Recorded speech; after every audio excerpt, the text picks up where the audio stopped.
नमस्कार साथियों, स्वागत करता हूं आप सभी का अपनी इस क्लास में। हम आज उपस्थित हुए हैं शिक्षा मनोविज्ञान की अगली क्लास लेकर। हमने पिछली दो क्लासों में क्या देखा था बेटा? हमने एक शब्द लिया था शिक्षा मनोविज्ञान। तो पहली क्लास में हमने शिक्षा के बारे में समझा था, फिर उसके बाद हमने मनोविज्ञान के बारे में समझा था। वो कुछ तकनीकी खराबी के कारण हमें वो वीडियो रोकनी पड़ गई थी और वो छोटी वीडियो बनी थी। आज उसी के आगे हम देखेंगे मनोविज्ञान की कुछ परिभाषाएं, और मनोविज्ञान के बाद हम क्या देख रहे होंगे? शिक्षा मनोविज्ञान का अर्थ समझेंगे, फिर शिक्षा मनोविज्ञान की परिभाषाएं समझेंगे। ठीक है बेटा? आप हम देख रहे हैं, आप जो भी लोग हमारी वीडियो को देख रहे हैं उन्हें पसंद तो जरूर आ रही होंगी, लेकिन वो आपस में एक दूसरे से शेयर नहीं कर रहे हैं। तो मैं आपसे रिक्वेस्ट करूंगा कि आप सभी अपने साथियों के साथ हमारे इन वीडियो को शेयर करें, जिससे आपके साथी और भी लाभ उठा सकें। चलिए बेटा, अब ज्यादा समय न गंवाते हुए हम अपनी कक्षा को आगे बढ़ाते हैं, और आज हम देखने वाले हैं जो लास्ट क्लास में जहाँ से छोड़ा था वहीं से आगे बढ़ते हैं। क्या आज हम देखने वाले हैं बेटा? आज हम लोग देखने वाले हैं मनोविज्ञान की परिभाषाएं। मनोविज्ञान की परिभाषाएं। मनोविज्ञान की परिभाषाएं। अच्छा बेटा, थोड़ा सा मैं सोचता हूँ कि आपका थोड़ा सा रिवीजन करा दिया जाए। मनोविज्ञान के अंतर्गत हमने क्या समझा था बेटा? कि मन का विज्ञान ही क्या है? हमने देखा था मन का विज्ञान ही क्या है? मनोविज्ञान है। इसके बाद हम लोगों ने मनोविज्ञान शब्द कब सुना?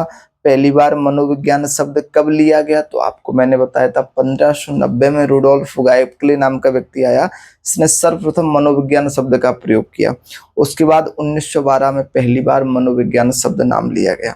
अच्छा, आज जो हम मनोविज्ञान पढ़ रहे हैं, हम देख रहे हैं आज मनोविज्ञान पढ़ते हैं तो ये पहले से ही पढ़ा जाता था, ऐसा नहीं हमने ये नया विषय है।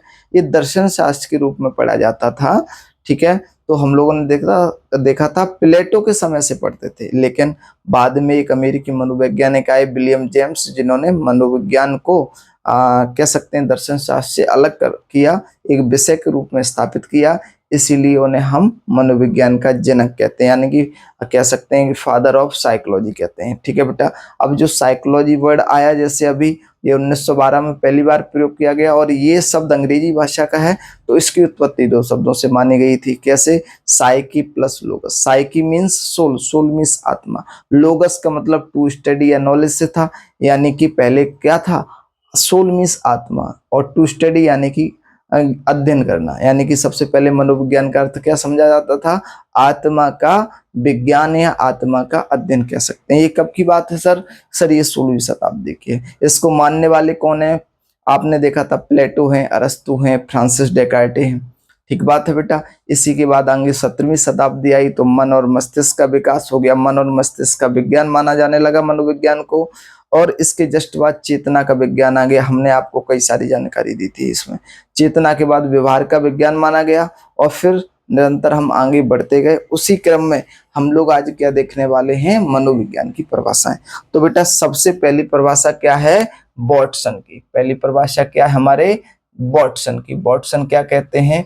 बॉटसन, क्या नाम है भाई? बॉटसन के अनुसार, बॉटसन के अनुसार, बॉटसन क्या कहते हैं? बॉटसन कहते हैं कि मनोविज्ञान, क्या कहते हैं बॉटसन? मनोविज्ञान। देखो बेटा, जो ये हम परिभाषाएं लिखते हैं आपको लर्न नहीं करना है, ये इसलिए लिखी जाती हैं जिससे हम जो शब्द समझ रहे हैं या जिस विषय के बारे में पढ़ रहे हैं उनके बारे में हमारी थोड़ी सी स्पष्टता हो सके। ठीक है बेटा? क्या इन्होंने बोला? बॉटसन कहते हैं मनोविज्ञान व्यवहार का, क्या बोलते हैं? मनोविज्ञान व्यवहार का धनात्मक अध्ययन है। कैसा अध्ययन है? सॉरी, मनोविज्ञान व्यवहार का धनात्मक विज्ञान है। व्यवहार का धनात्मक विज्ञान है। आपने ये सब देख लिया था, व्यवहार का धनात्मक अध्ययन, यानी कि मनोविज्ञान के अंतर्गत लास्ट में हमने 20वीं शताब्दी में देखा था व्यवहार का अध्ययन, या व्यवहार का विज्ञान के रूप में जाना जाता है। वुडवर्थ की परिभाषा मैंने आपको पहले ही बता दी थी। अब ये क्या कह रहे हैं बॉटसन? मनोविज्ञान जो है वो व्यवहार का धनात्मक विज्ञान है। ठीक है बेटा? क्या कह रहे हैं? मनोविज्ञान व्यवहार का कैसा अध्ययन है? कि सर धनात्मक अध्ययन है। आगे हम स्किनर की बात कर रहे हैं। किसकी बात कर रहे हैं? स्किनर की बात कर रहे हैं। स्किनर के अनुसार, स्किनर साहब क्या कहते हैं? कि सर स्किनर ने क्या कहा है। स्किनर कहते हैं मनोविज्ञान शिक्षा का आधारभूत अध्ययन है। मनोविज्ञान शिक्षा का आधारभूत विज्ञान है। यानी कि इनका कहने का मतलब ये होगा, अगर शिक्षा का पहला स्तंभ कुछ है, आधारभूत फंडामेंटल साइंस ही क्या है, मनोविज्ञान है। शिक्षा का आधारभूत अध्ययन या आधारभूत विज्ञान किसने माना है कि सर स्किनर ने माना है। अगले एक और वैज्ञानिक हम लेते हैं, मैकडूगल। कौन है कि सर मैकडूगल के बारे में आपको मैंने बताया था। मैकडूगल कब है सर, इन्होंने मन और मस्तिष्क का विज्ञान बताया है, मनोविज्ञान को, ठीक है। और इन्होंने अपनी किताब आउटलाइन ऑफ द साइकोलॉजी जो 1905 में प्रकाशित हुई थी, उसमें उसके प्रश्न नंबर 16 पर चेतना शब्द की भरसक इन्होंने निंदा की। हमने ये बताया था आपको, ये बेटा पूछा जाता है। तो मैकडूगल के अनुसार अब ये क्या कह रहे हैं कि मनोविज्ञान क्या है। मैकडूगल के अनुसार ये बेटा कहते हैं मनोविज्ञान, क्या कहते हैं कि मनोविज्ञान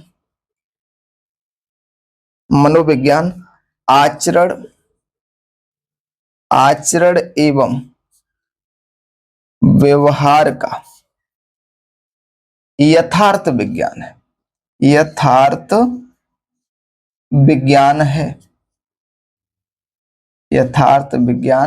है। अब देखो मैकडूगल ने क्या कह दिया, इनके की पॉइंट याद रखो।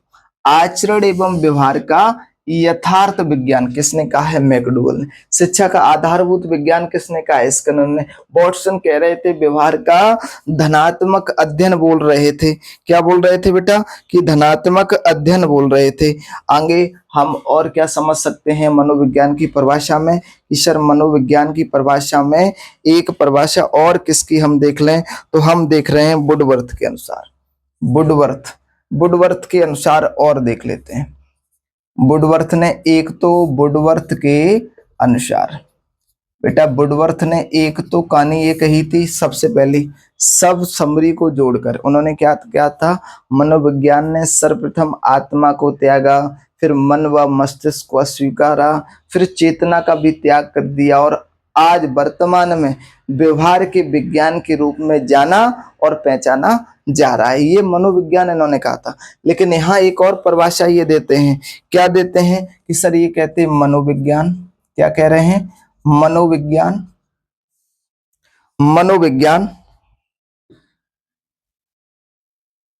ये कहते हैं मनोविज्ञान वातावरण में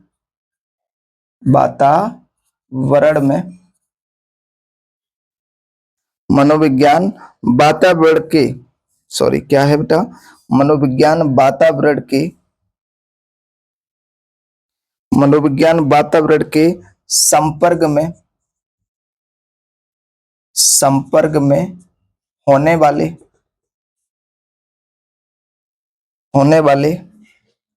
वातावरण के संपर्क में होने वाले वुडवर्थ कहते हैं मनोविज्ञान वातावरण के संपर्क में होने वाले व्यवहारों का विज्ञान है।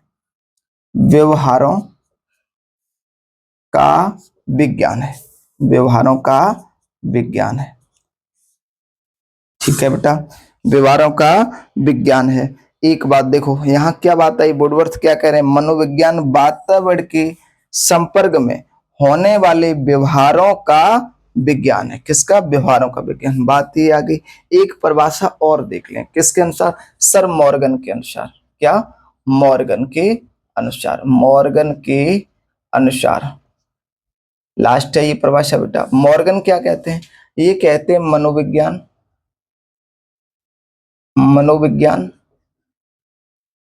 क्या कह रहे हैं, ये थोड़ा सा सब सही लिख दें कि ये कह रहे हैं मनोविज्ञान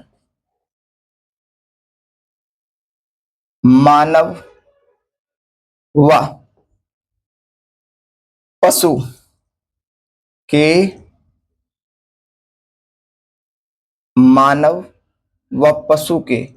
व्यवहारों का अध्ययन है। देखो इन्होंने भी बात वही कही है, क्या कि मनोविज्ञान मानव व पशु के व्यवहारों का अध्ययन है। मुख्य तौर पर आप देख रहे हैं कि किस वर्ड को ये लोग ले रहे हैं, व्यवहार का विज्ञान। ठीक है, इतनी ही परिभाषाएं इंपॉर्टेंट है। इसमें बेटा वाटसन, स्किनर और मैकडूगल ये मुख्य तौर पर पूछी जा चुकी हैं। आपको सारी परिभाषाएं सही से समझ में आ रही होंगी कि मनोविज्ञान क्या है। एक बार फिर से देख लें। वाटसन के अनुसार मनोविज्ञान व्यवहार का धनात्मक विज्ञान है। स्किनर के अनुसार मनोविज्ञान शिक्षा का आधारभूत विज्ञान है। मनोविज्ञान आचरण एवं व्यवहार का यथार्थ विज्ञान है। मनोविज्ञान वातावरण के संपर्क में होने वाले व्यवहारों का विज्ञान है। और यहाँ मॉर्गन साहब क्या कह रहे हैं, मानव व पशु के व्यवहारों का अध्ययन है। इतनी बात क्लियर हो गई। आगे बढ़ते हैं बेटा, हमने बहुत अच्छे से मनोविज्ञान को समझ लिया है। अब इसके आगे क्या देखेंगे, हमने सर शुरुआती में बात करी थी कि हम सर शिक्षा मनोविज्ञान की बात कर रहे थे। किसकी बात कर रहे थे कि सर शिक्षा मनोविज्ञान की बात हम कर रहे थे। ठीक है, शिक्षा मनोविज्ञान की बात कर रहे थे, तो अब उसी को समझने वाले हैं। किसको हम समझने वाले हैं सर, शिक्षा मनोविज्ञान। किसको समझने वाले हैं, शिक्षा मनोविज्ञान। तो यहां हमने आपसे कहा था ये दो वर्ड हैं इसमें। एक वर्ड क्या है कि सर, एक वर्ड है शिक्षा, एक वर्ड क्या है शिक्षा, और दूसरा वर्ड क्या है सर, मनोविज्ञान। क्या है, मनोविज्ञान। तो बेटा शिक्षा के अर्थ हमने क्या समझा था और मनोविज्ञान की परिभाषा में क्या देखा, दोनों के अर्थ को मिला देंगे तब जाके शिक्षा मनोविज्ञान का हमें अर्थ समझ में आएगा। आप बताना शिक्षा के अंतर्गत क्या होता है। शिक्षा के अंतर्गत होता है व्यवहारों का परिमार्जन या परिवर्तन। परिमार्जन, ठीक है, व्यवहारों का परिमार्जन किया जाता है, यानी कि व्यवहार में परिवर्तन किया जाता है। शिक्षा क्या करती है, हमारे व्यवहार में सुधार लाती है, परिमार्जन करती है, परिवर्तन करती है। लेकिन मनोविज्ञान में क्या होता है, उसी व्यवहार का शैक्षिक परिस्थितियों में, क्या शैक्षिक परिस्थितियों में, हम क्या लिख रहे हैं एक बार स्पष्ट लिख दें। क्या लिख रहे हैं हम, व्यवहार का शैक्षिक परिस्थितियों में, शैक्षिक परिस्थितियों में अध्ययन। क्या है, शैक्षिक परिस्थितियों में अध्ययन। बेटा ये व्यवहार में हमारे परिवर्तन या परिमार्जन करता है और ये उसी व्यवहार का क्या करता है, अध्ययन करता है। अगर हम इन दोनों को मिक्स कर दें, किसको सर, शिक्षा को भी कर दें और मनोविज्ञान को भी कर दें, तो शिक्षा मनोविज्ञान की एक सुंदर सी परिभाषा बन जाती है। क्या बनेगी शिक्षा मनोविज्ञान की परिभाषा कि सर, शिक्षा मनोविज्ञान की एक बढ़िया परिभाषा बन रही है। क्या बन रही है कि सर, शिक्षा मनोविज्ञान, क्या लिखें, शिक्षा मनोविज्ञान से तात्पर्य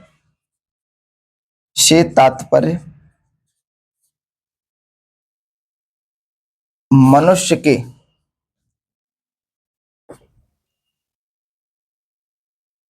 व्यवहार का शैक्षिक परिस्थितियों में अध्ययन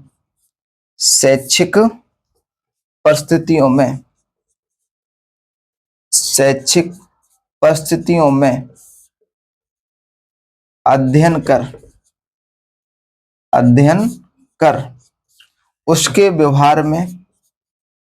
उसके व्यवहार में परिवर्तन या हम कहें परिमार्जन करना से शिक्षा मनोविज्ञान से तात्पर्य मनुष्य के व्यवहार का शैक्षिक परिस्थितियों में अध्ययन कर उसके व्यवहार में परिवर्तन या परिमार्जन करना है। ये हमारा शिक्षा मनोविज्ञान का तात्पर्य। एक बात देख लें बेटा, तात्पर्य क्या, मनुष्य के व्यवहार का शैक्षिक परिस्थितियों में अध्ययन कर उसके व्यवहार में परिवर्तन या परिमार्जन करना ही शिक्षा मनोविज्ञान है। ठीक है, क्या है, शिक्षा मनोविज्ञान। ऐसा भी हम कह सकते हैं, कैसा बोल सकते हैं सर, एक बात और कह सकते हैं, मनोविज्ञान के सिद्धांतों का हम क्या बोल रहे हैं, एक परिभाषा हम और लिख सकते हैं। क्या, ये हम आपके लिए रफ कर रहे हैं। एक परिभाषा और क्या लिख सकते हैं शिक्षा मनोविज्ञान के लिए बेटा, क्या कह सकते हैं, हम कह सकते हैं मनोविज्ञान के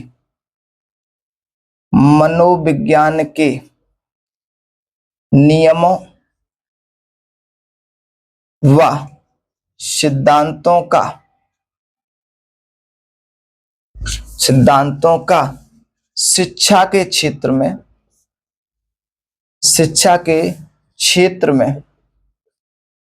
अनुप्रयोग करना ही शिक्षा मनोविज्ञान है। शिक्षा मनोविज्ञान है। बेटा बात समझ में आ रही है कि मनोविज्ञान के जो रूल एंड प्रिंसिपल्स होंगे जो हमने बना रखे हैं, उन्हीं का जब हम एप्लीकेशन फॉर्म एजुकेशन के फील्ड में करते हैं तो उसी को हम शिक्षा मनोविज्ञान की संज्ञा देते हैं। बात समझ में आ रही है? ठीक है। अब आपको शिक्षा मनोविज्ञान की कुछ वैज्ञानिकों के द्वारा या कुछ विद्वान जो हैं उनके द्वारा भी शिक्षा मनोविज्ञान को परिभाषित करने की कोशिश करी गई है, तो उसको भी हम देख लेते हैं। क्या विद्वानों के अनुसार देखते हैं बेटा, वो क्या कहने की कोशिश करते हैं। लगभग सब लोग समान चीजें कहने की कोशिश कर रहे होंगे। हम क्या देखने वाले हैं अब, किसी ना किसी के अनुसार शिक्षा मनोविज्ञान की परिभाषाएं, शिक्षा मनोविज्ञान की परिभाषाएं देखने वाले हैं। परिभाषाएं, ठीक है। सबसे पहली परिभाषा बेटा आती है कॉलशनिक के अनुसार। कॉलशनिक के अनुसार ये साहब क्या कहते हैं शिक्षा मनोविज्ञान के बारे में, तो ये कहते हैं मनोविज्ञान, क्या कहते हैं, मनोविज्ञान के सिद्धांतों व परिणामों का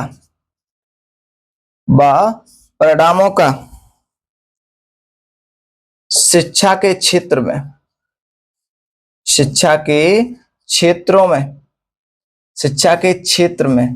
मनोविज्ञान के सिद्धांतों व परिणामों को शिक्षा के क्षेत्र में अनुप्रयोग करना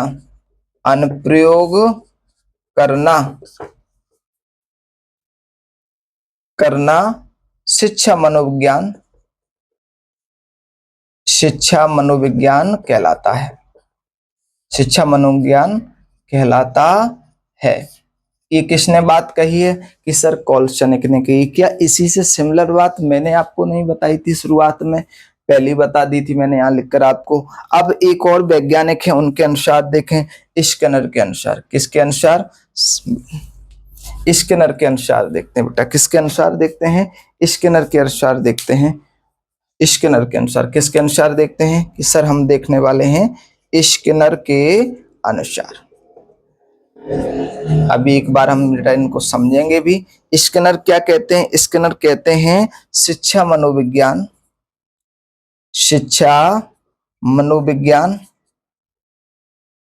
मनोविज्ञान की वह शाखा है, मनोविज्ञान की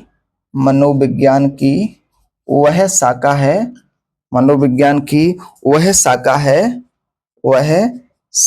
है जो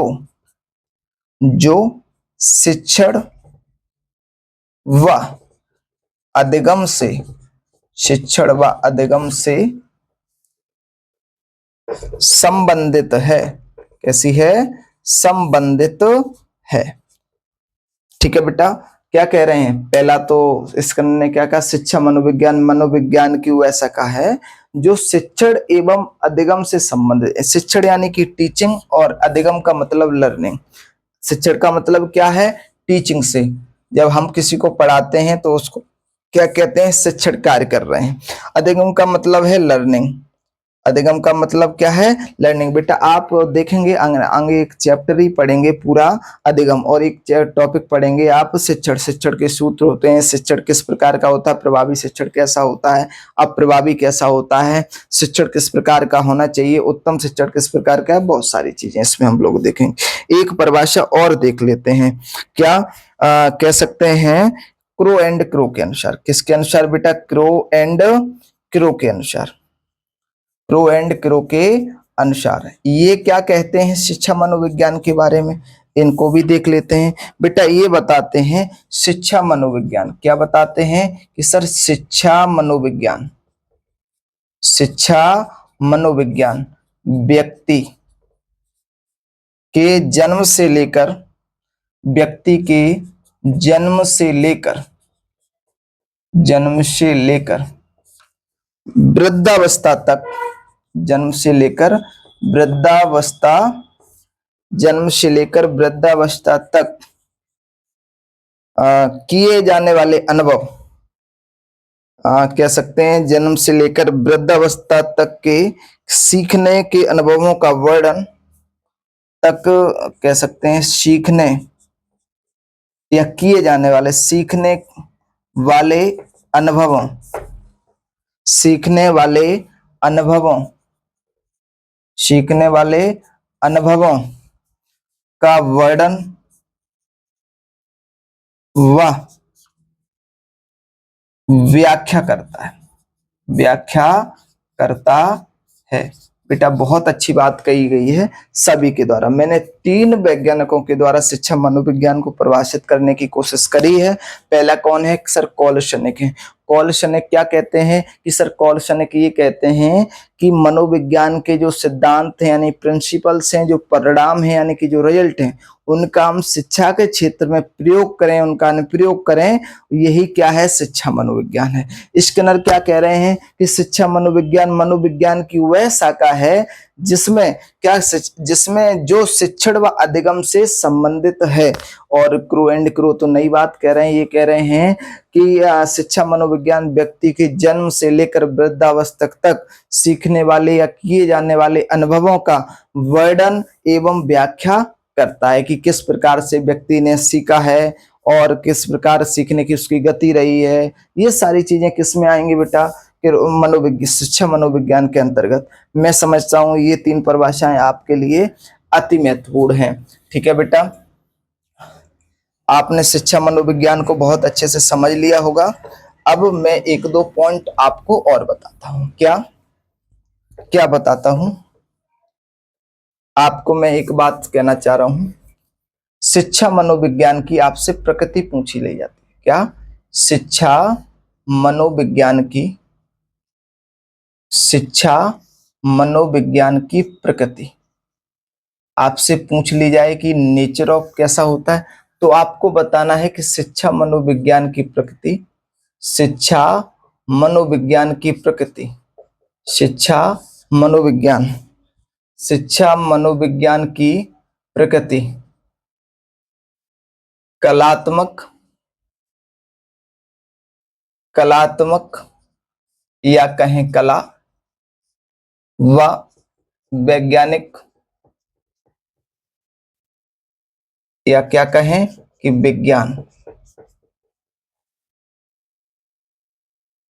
दोनों के गुणात्मक, प्रकृति कलात्मक व वैज्ञानिक दोनों के गुणात्मक के गुणात्मक कह सकते हैं शिक्षा मनोविज्ञान की प्रकृति कला व विज्ञान दोनों के गुणात्मक परिणामों, परिणामों के प्रकृति दोनों के गुणात्मक क्या कह सकते हैं कि प्रकृति कलात्मक व वैज्ञानिक है, दोनों के गुणात्मक, दोनों के गुणात्मक रूप की है। ये सही रहेगा बेटा। देखो एग्जैक्ट कोई याद नहीं है हमें चीजें, ठीक है, बस समझी हुई हैं तो भाषा थोड़ा इधर से उधर हो जाती है। बस आपको ये चीजें, आपसे पूछा गया प्रश्न शिक्षा मनोविज्ञान की प्रकृति कैसी है, कलात्मक और वैज्ञानिक दोनों है, या फिर बड़ा एक कला और विज्ञान दोनों का समावेश है, तो दोनों का समावेश भी कह सकता है कि यानी कि कला के गुण भी पाए जाते हैं, ठीक है, और वैज्ञानिकता भी पाई जाती है। ठीक है, तो ये आपने ये चीजें समझ ली। अब हम लोग बात कर रहे हैं किसकी, कि सर शिक्षा मनोविज्ञान का महत्व, किसका, शिक्षा मनोविज्ञान का महत्व और देख लेते हैं कि भाई शिक्षा मनोविज्ञान का महत्व क्या है, हम इसको पढ़ क्यों रहे हैं। ठीक है, 1 मिनट रुकिएगा बेटा, हम थोड़ा इंक डाल लेते हैं, ठीक है, क्योंकि ज़्यादा स्लो हो गया है हमारा मार्कर, तो हम इंक डाल के अभी आपके सामने आते हैं। ठीक है बेटा।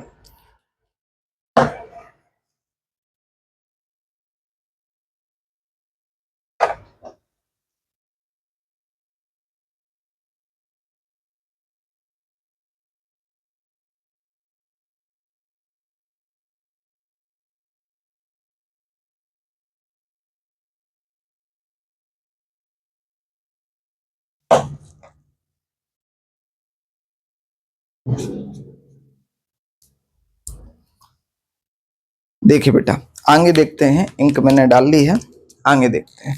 महत्व को एक दो बिंदुओं से समझने का प्रयास करेंगे।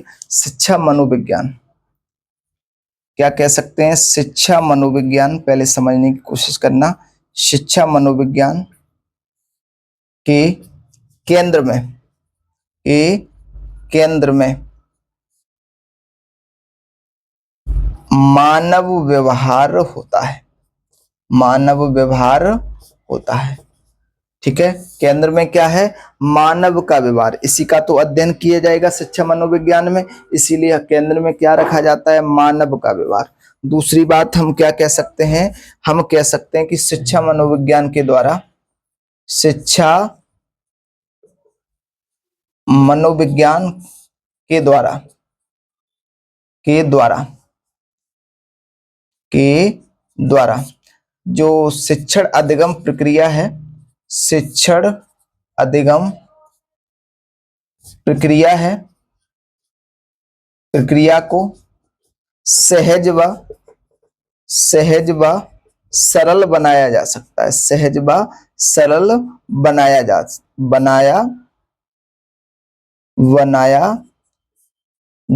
सकता है। इतनी बात सबको क्लियर हो गई है। और देखो, और शिक्षा मनोविज्ञान क्या करता है? शिक्षा मनोविज्ञान, शिक्षा मनोविज्ञान, देखो बेटा, जब हम इन्हें समझ रहे हैं, शिक्षा मनोविज्ञान के केंद्र में मानव व्यवहार होता है, ये महत्व है। यह विशेषताएं भी कह सकते हैं। शिक्षा मनोविज्ञान के द्वारा शिक्षण अधिगम प्रक्रिया को सहज व सरल बनाया जा सकता है। शिक्षा मनोविज्ञान और क्या करता है? बालकों की योग्यताओं, क्षमताओं,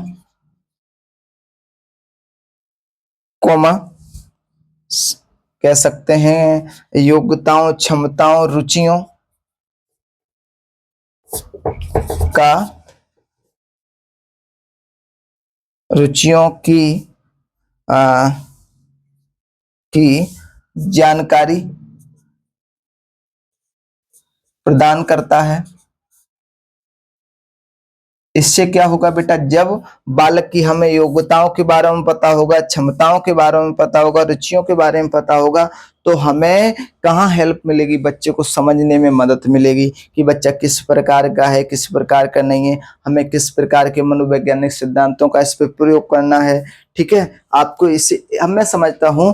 अब 3 पॉइंटों से देखो बेटा, आपको ये ध्यान रखना है, ये तो मैंने केवल 3 पॉइंट लिखा है। जब आपसे प्रश्न एग्जाम में पूछा जाए तो जो ऑप्शन दिए होंगे वो तो 4 होंगे, लेकिन मैंने तो 3 बातें लिखाई हैं।